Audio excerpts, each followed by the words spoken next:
புது கிருபைகள் தினம் தினம் தந்து என்னை நடத்தி செல்பவரே, அனுதினமும் உம் கரம் நீட்டி என்னை ஆசீர்வதிப்பவரே. புது கிருபைகள் தினம் தினம் தந்து என்னை நடத்தி செல்பவரே, அனுதினமும் உம் கரம் நீட்டி என்னை ஆசீர்வதிப்பவரே. என் இயேசுவே, உம்மை சொந்தமாக கொண்டதின் பாக்கியமே, இதை விடவும் பெரிதான மேன்மை வேறொன்றுமில்லை.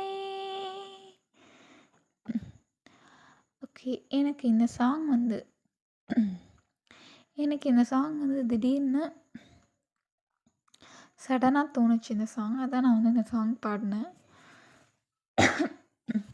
ஏன்னு தெரியாது, பட் திடீர்னு இந்த சாங் வந்து எனக்கு சடனாக தோணுச்சு. அவருடைய கிருபைகள் எவ்வளோ பெரிதில்லை.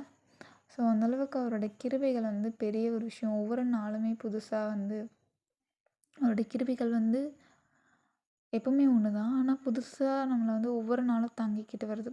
புதுசாக எப்படியோ ஆண்டவர் வந்து ஒரு ஒரு காரியத்தை கற்றுக் கொடுத்தோ எப்படியோ அவருடைய கிருபையின் மூலமாக தாங்குகிறார் அல்லவா. ஸோ நம்ம அவரை விட்டு விலகி இருந்தால் கூட நான் வேணும் அப்படின்னு ஆண்டவர் நினைக்கும் போது அவர் வந்து என்றைக்குமே கைவிட வேண்டாம் என்று தான் நினைக்கிறார் இல்லையா.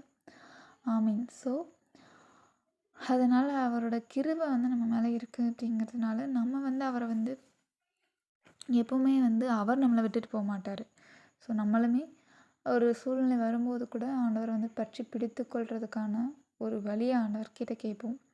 நிச்சயமாக ஆண்டவர் வந்து நம்மளுக்கு வந்து உதவி செய்வார். ஆமீன்.